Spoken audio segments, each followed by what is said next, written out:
12.1.2 3. Cropping patterns.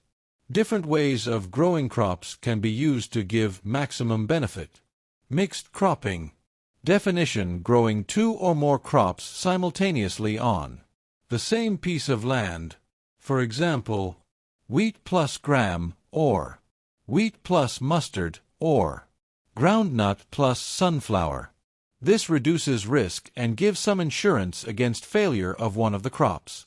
Growing two crops together gives insurance against failure of one crops. For example, if wheat got disease or pest, that crop is what, but farmer will have one more crop to rely on also. Pest of one crop cannot affect second crop, so this is win-win circumstances for farmer. Intercropping. Definition: growing two or more crops simultaneously on the same field in a definite pattern. Fig. 12.2 in textbook. A few rows of one crop alternate with a few rows of a second crop. For example, soybean plus maize, or finger millet, bajra, plus cowpea, lobia. The crops are selected in such way that their nutrient requirements are different.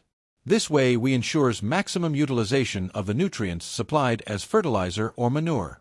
Intercropping also prevents pests and diseases from spreading to all the plants belonging to one crop in a field. This way, both crops can give better returns. As I said earlier, pest or disease of soybean will not affect maize crop because they are specific for one crop only, and hence one crop is sure to grow. Next cropping pattern is crop rotation. The growing of different crops on a piece of land in a pre-planned succession is known as crop rotation. Depending upon the duration, crop rotation is done for different crop combinations. This pattern depends on the availability of moisture, and irrigation facilities decide the choice of the crop to be cultivated after one harvest. If crop rotation is done properly, then 2 or 3 crops can be grown in a year with good harvests. 12.1.3 Crop protection management. What do you think of protection? What to protect and when and how to protect? Let's understand it. Sometimes field crops are infested by a large number of weeds, insect pests and diseases, which are harmful as they takes food of our crop. Crop can't grow health, and such unhealthy crop will not provide good yield. If weeds and pests are not controlled at the appropriate time, then they can damage the crops so much that most of the crop is lost. Let's see all of them one by one. First is weeds. The weed are unwanted plants in the cultivated field grow along with our crop. For example, 1. Xanthium, called gakru. 2. Parthenium, called gajargaz. 3. Cyperinus rotundus, called mota. These plants will compete for food, space and light with crop, and hence crop might not get proper nutrients. You know importance of nutrient in crop health and growth. Weeds take up nutrients and reduce the growth of the crop. Removal of weeds from cultivated fields during the early stages of crop growth is essential for a good harvest. Insect pest. These are living insects or worms like nematode that eat crop and harm them in various ways. 1. They cut the root, stem and leaf. 2. They suck the cell sap from various parts of the plant. 3. They bore into stem and fruits. They thus affect the health of the crop and reduce yields. At last we have protect crop from diseases caused by pathogens, that means harmful microorganisms such as bacteria, fungi and viruses. These pathogens can be present in soil already and can be transmitted through the soil, water and air from infected other crop. Weeds, insects and diseases can be controlled by various methods. One of the most commonly used methods is the use of chemicals. Pesticides, for example, herbicides, kills other herbs or weeds. Insecticides kills insect pests. Fungicides kills fungus infection in crop, which is why farmer uses these chemicals to protect their crops. These chemicals are sprayed on crop plants or used for treating seeds and soil. However, excessive use of these chemicals creates problems, since they can be poisonous to many plant and animal species, as they may eat this pesticide-sprayed crop as food and also cause environmental pollution when they accumulate in soil or water. Question: how to control weeds without using chemicals, as they cause all these troubles to nature? And the answer is: firstly, weed can be removed by control mechanical removal methods. That means we can pull up whole weed plant along with roots from soil. Secondly, preventive methods such as proper seed bed preparation means soil preparation just before sowing the seeds, like provide sun heat or plowing and let it rest under sun, makes soil upside down so that hidden pest or fungus may die in sun heat. Third method is timely sowing of crops, and lastly methods like intercropping and crop rotation also help in weed control. Some other preventive measures against pests are the use of resistant varieties and summer plowing, in which fields are plowed deep in summers to destroy weeds and pests. Here please pay attention that this is protection during standing crop. It is known as pre-harvest protection. Storage of grains. Storage losses. Factors. 1. Biotic. That is, all living things affecting crop is biotic, such as insects, rodents, fungi, mites and bacteria, and 2. And all non-living factors are called abiotic. For example, inappropriate moisture and temperatures in the place of storage. These factors cause degradation in quality, loss in weight, poor germ inability, discoloration of produce, all leading to poor marketability. These factors can be controlled by proper treatment and by systematic management of warehouses. Preventive and control measures are used before grains are stored for future use. Strict cleaning of the produce before storage. Proper drying of the produce, first in sunlight and then in shade. Fumigation using chemicals that can kill pests. 12.2 Animal husbandry. Animal husbandry is the scientific management of animal livestock. It includes various aspects such as feeding, breeding, and disease control. Animal-based farming includes cattle, goat, sheep, poultry, and fish farming. As the population increases and as living standards increase, the demand for milk, eggs, and meat is also going up. Also, the growing awareness of the need for humane treatment of livestock has brought in new limitations in livestock farming. Thus, livestock production also needs to be improved.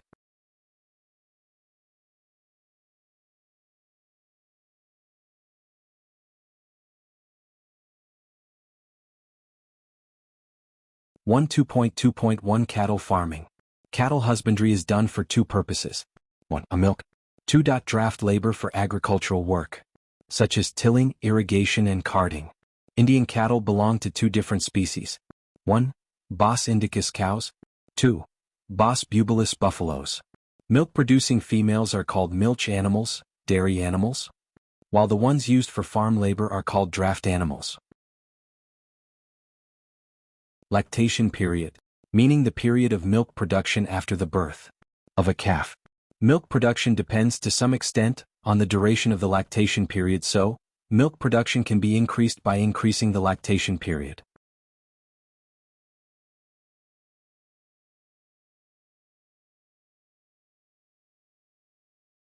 How to increase lactation period.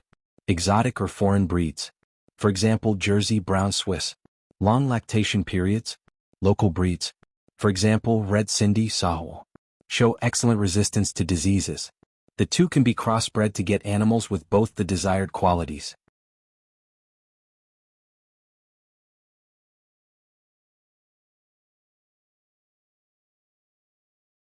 Proper cleaning and shelter facilities for cows and buffaloes are required for human farming, for the health of the animals, and for production of clean milk as well. Animals require regular brushing to remove dirt and loose hair. They should be sheltered under well-ventilated roofed sheds that protect them from rain, heat, and cold. The floor of the cattle shed needs to be sloping so as to stay dry and to facilitate cleaning.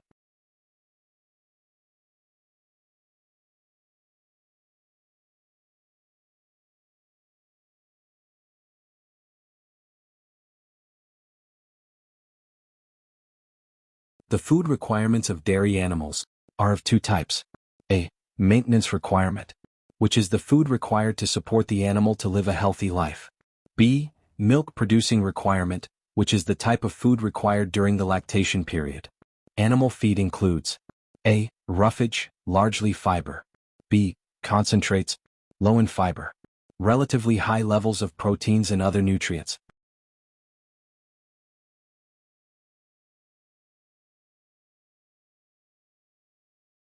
Cattle need balanced rations containing all nutrients in proportionate amounts. Besides such nutritious food material, certain feed additives containing micronutrients promote the health and milk output of dairy animals.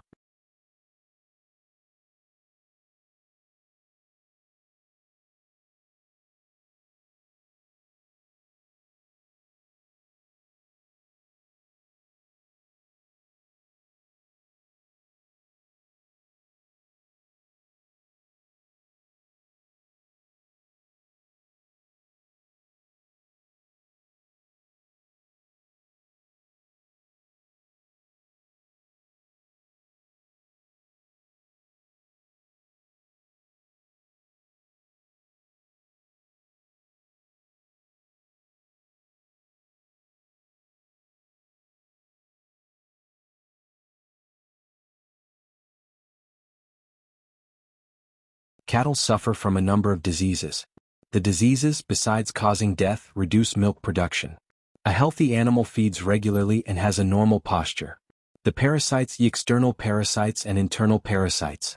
The external parasites live on the skin and mainly cause skin diseases. The internal parasites, like worms, affect stomach and intestine, while flukes damage the liver. Infectious diseases are also caused by bacteria and viruses. Vaccinations are given to farm animals against many major viral and bacterial diseases.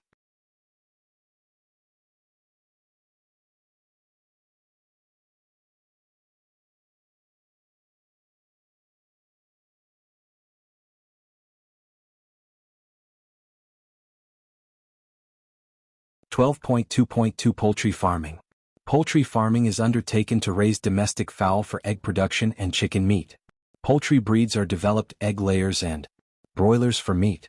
The crossbreeding programs between Indian foreign, indigenous, for example, Azil, exotic, for example, Leghorn. Poultry farming is the practice of raising domesticated birds, primarily for meat and eggs, but also sometimes for feathers, with common examples including chickens, turkeys, ducks, and geese. 4. Variety improvement are focused on to develop new varieties for the following desirable traits. 1. Number and quality of chicks. 2. Dwarf broiler parent for commercial chick production. 3. Summer adaptation capacity/tolerance to high temperature. 4. Low maintenance requirements. 5. Reduction in the size of the egg-laying bird with ability to utilize more fibers. Cheaper diets formulated using agricultural byproducts. Egg and broiler production. Poultry birds' egg production. Care. Maintenance of temperature. Hygienic conditions in housing and poultry feed, as well as prevention and control of diseases and pests. Feed. The level of vitamins A and K is kept high in the poultry feeds. Protection diseases, virus, bacteria, fungi, parasites, nutritional deficiencies. How? These necessitate proper cleaning, sanitation, and spraying of disinfectants at regular intervals. Appropriate vaccination can prevent the occurrence of infectious diseases and reduce loss of poultry during an outbreak of disease. Egg and broiler production. Broilers' meat purposes. The housing, nutritional, and environmental requirements of broilers are somewhat different from those of egg layers. The ration, daily food requirement, for broilers is protein-rich with adequate fat. Broiler chickens are fed with vitamin-rich supplementary feed for good growth rate and better feed efficiency. Care is taken to avoid mortality and to maintain feathering and carcass quality, meat/dead body of animal. 12.2.3 Fish production. Fish is a cheap source of animal protein for our food. Fin-true fish. Shellfish such as prawns and mollusks. 2 ways of obtaining fish. 1. Natural resources, which is called capture fishing. 2. Fish farming, which is called culture fishery. The water source of the fish. 1. Seawater. 2. Fresh water, rivers and ponds. Fishing can thus be done both by capture and culture of fish in marine and freshwater ecosystems. 12.2.3 Marine fisheries. India's marine fishery resources include 7,500 kilometers of coastline and the deep seas beyond it.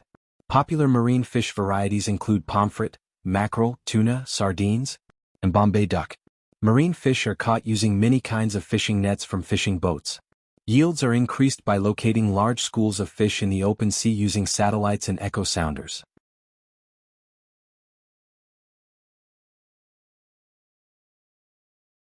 Some marine fish of high economic value are also farmed in seawater. This includes fin fishes like mullets, betke, and pearl spots, shellfish such as prawns, figure 12.5, mussels and oysters, as well as seaweed. Oysters are also cultivated for the pearls they make. As marine fish stocks get further depleted, the demand for more fish can only be met by such culture fisheries, a practice called mariculture. Mariculture is the farming of aquatic organisms in salt water for food and other products. It can involve cultivating organisms in the ocean, in ponds, or in other enclosures. Mariculture is a branch of aquaculture, which is the farming of aquatic organisms in water. Mariculture. What it involves? Raising marine organisms like fish, shellfish, and seaweed. Where it takes place? In the ocean, in ponds, or in other enclosures. What it produces? Food, pharmaceuticals, food additives, jewelry, and cosmetics. Challenges: disease outbreaks, environmental degradation, and impacts on wildlife. Benefits: sustainable food production, economic development, and habitat provisioning. Mariculture can be practiced in a variety of ways, including seaweed farming, growing green, brown, and red seaweed for food additives and other uses. Marine fish farming, raising fish like sea bream and sea bass in sea cages. Pearl oyster farming, raising oysters and producing pearls. Inshore mariculture, farming marine species in waters affected by the tide, such as bays and brackish rivers. Mariculture can be labor and resource intensive, and it can take years to develop. To ensure its long-term viability, it's important to practice mariculture responsibly. 12.2.32 Inland fisheries. Freshwater resources: canals, ponds, reservoirs, and rivers. Brackish water resources, where seawater and fresh water mix together, such as estuaries and lagoons, are also important fish reservoirs. While capture fishing is also done in such inland water bodies, the yield is not high. Most fish production from these resources is through aquaculture. Fish culture is sometimes done in combination with a rice crop, so that fish are grown in the water in the paddy field. More intensive fish farming can be done in composite fish culture systems. Both local and imported fish species are used in such systems.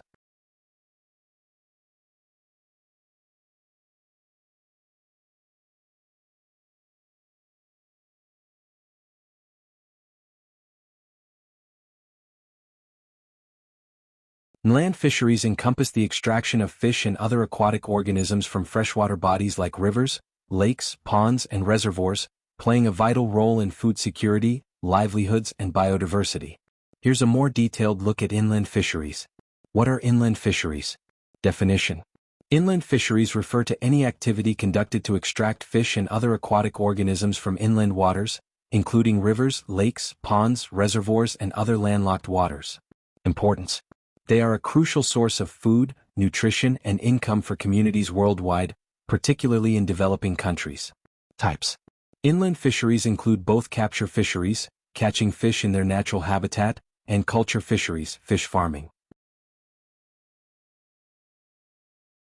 In such a system, a combination of 5 or 6 fish species is used in a single fish pond. These species are selected so that they do not compete for food among them, having different types of food habits. As a result, the food available in all the parts of the pond is used. As catloss are surface feeders, rohus feed in the middle zone of the pond, mrigals and common carps are bottom feeders, grass carps feed on the weeds. Together these species, figure 12.6, can use all the food in the pond without competing with each other. This increases the fish yield from the pond.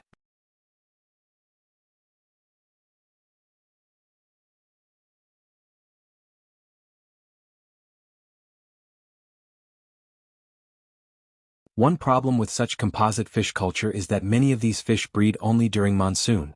Even if fish seed is collected from the wild, it can be mixed with that of other species as well. So, a major problem in fish farming is the lack of availability of good quality seed. To overcome this problem, ways have now been worked out to breed these fish in ponds using hormonal stimulation. This has ensured the supply of pure fish seed in desired quantities. 12.2.4 Beekeeping. Honey is widely used, and therefore beekeeping for making honey has become an agricultural enterprise. Needs low investments, farmers use it as an additional income. In addition to honey, the beehives are a source of wax which is used in various medicinal preparations. The local varieties of bees used for commercial honey production: Apis cerana indica, Indian bee; dorsata, the rock bee; Flori, the little bee. An Italian bee variety, mellifera, has also been brought in to increase yield of honey. Has also been brought in to increase yield of honey. The Italian bees have high honey collection capacity. They sting somewhat less.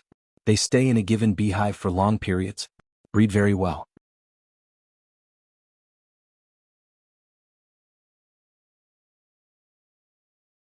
For commercial honey production, bee farms or apiaries are established. The value or quality of honey depends upon the pasturage, or the flowers available to the bees for nectar and pollen collection. In addition to adequate quantity of pasturage, the kind of flowers available will determine the taste of the honey. There are 3 types of honey bees. Queen bee lives in the largest hexagon block in the beehive. Worker bee, collect nectar from flowers, bring it to the beehive to store it and make honey in the beehive. Drone bee, they don't have any specific role in the beehive. Please do comment on this lecture video and let us know, does this video helpful, what you don't like about and something did NT understand. Do you need more visual to understand? Thank you for your support.